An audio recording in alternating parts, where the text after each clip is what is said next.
So thank you so much, Professor Eugene. That was really wonderful to listen to you, your thoughts, and also the inputs of the other speakers. And now I'd like to move on from our speaker from Romania to our speaker from Slovenia. I'd like to invite Dr. Zeman to join us here on stage. He's had quite a varied career, which began with science, so to speak, because he was a professor in Slovakia. He moved on to politics and joined the Ministry of Foreign Affairs and Culture. And then, of course, he moved on to the energy sector, first as a trader, and now he's actually an investment advisor in this sector. And I'm sure he'll have some very interesting inputs to share with us. Thank you very much. Thank you very much for introduction. Because the Slavic family, Slavic nations form a large family, so I have no troubles when someone says that I am from Slovenia, I am from Slovakia. It's a little bit northwards, but don't worry. There is another very special reason why I am not angry, because my brother-in-law comes from Slovenia, and he's sitting here. Gentlemen, this highly scholarly lecture which preceded my presentation makes me worry, because it was really highly scholarly, and for people who are not involved, maybe even not understandable. I was really surprised that my presentation was accepted for this conference, because I am approaching the theme from the opposite side. As was already indicated, I worked in social science research many years. Then I switched to politics, working in state administration, and afterwards I started to work in real life, so to say, in energy sector. And in recent years, I'm specializing in renewable energy sources. And at one long discussion with my brother-in-law, I explained to him that actually working with renewables and having this social research background, I came actually to the same principles which are presented in this not quite new, principles propagated by Anuvrat movement. First of all, the principal conclusion when you start to study renewable energy sources is that they have their internal measure. They are not for gigantic projects. They are for small projects. They are what is named for distributed generation of electricity and heat. Small, appropriate, for local conditions, for local consumption. This logic, small units, and I refer to the very famous book from 70s, Small is Beautiful. This logic of small units, small steps, is absolutely in contradiction with the century-long theory of energy. Large power plants, the larger the better.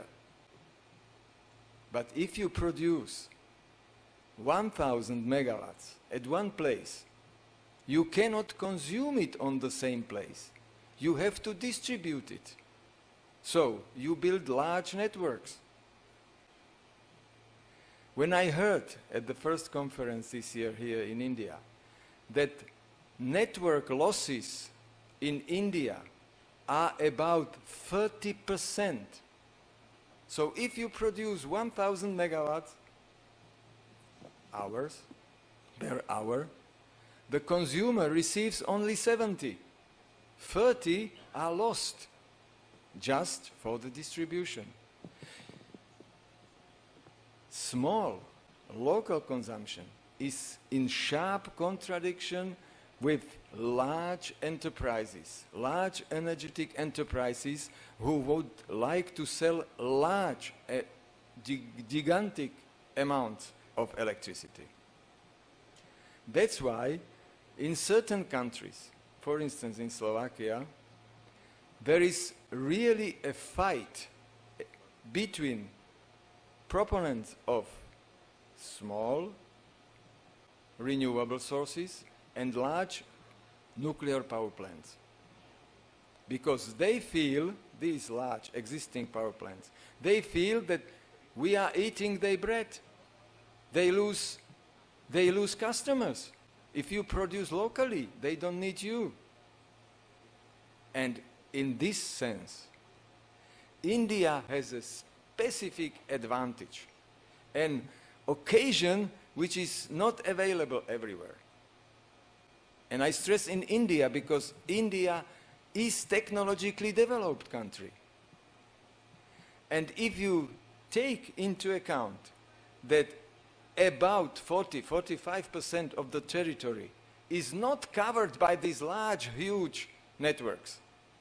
So you have here a field, open field, where to start from the very small units operated by families, by villages, and growing step by step higher and higher, not in the sense that we will build, you should build larger and larger units, but you will continue developing your energy sector in a totally new logic of Anuvrat, small steps, small units which unify, not to form higher unit, but to jump to a higher level, to jump to higher quality. Because if you have a small unit, each technical equipment could be corrupted. So if you have one unit and it is corrupted, you are without heat or cooling and electricity. But if you have a network of 10 small units, probability that all of them will be corrupted is very, very low. So it means these 10 units can operate as stable as these large, huge networks. I am not claiming here that this network should be destroyed or demolished. No, they form actually, as in development sometimes happens, they can provide a skeleton for the whole nation, a skeleton which will make these small units very efficient, very operative, stable. Because even if 10% of them will be corrupted, the exchange over these large networks will provide everybody with enough energy. But to come to this development, to start, to kick off this development, you need exactly the change in the attitude, in daily attitude. Attitude not only of politicians, of representatives, but at first level on the day-to-day life of everybody. And this is again conclusion which is absolutely technologically substantiated. Today, we really can have recycling economy. Communal, municipal solid waste could be processed to most elementary organic substances, methane and so on, and we can then synthesize again from these elements the same products which were at the entry to this process. It is possible. It is possible technologically, it is possible technically. But what's missing? Missing is exactly this change of mind. And due to the technological development, we are forced to change our mind. Because the way the world developed last 100 years, it's not possible to continue that way.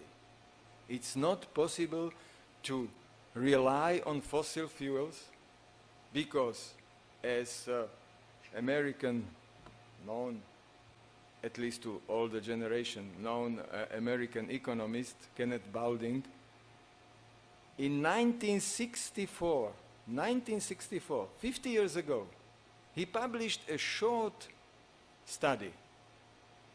And for me, it was really something breaking.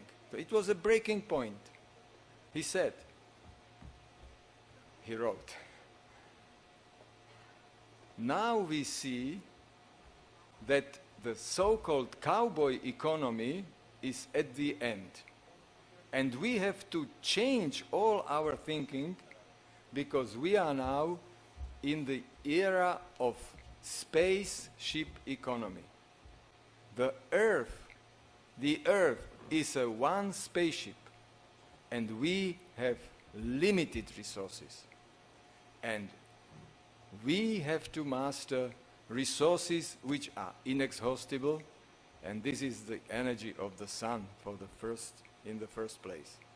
So, 64, it was theoretically clear that the Earth is a closed system, and we have to behave like that, and not like the cowboys who, when the pasture was destroyed, they moved 20 kilometers westward. Then it was destroyed, they moved 200 kilometers westwards.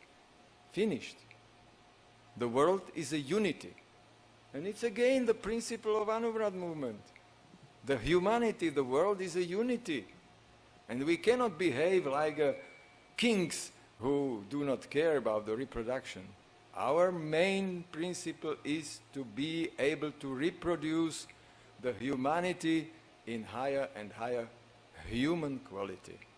And renewable energy sources are one of technical instruments which will force us to do it. And Anuvrat is a spiritual superstructure for me. That's it. This is what I wanted to tell you. Thank you. My presentation is here. It is available at the organizing committee. Thank you.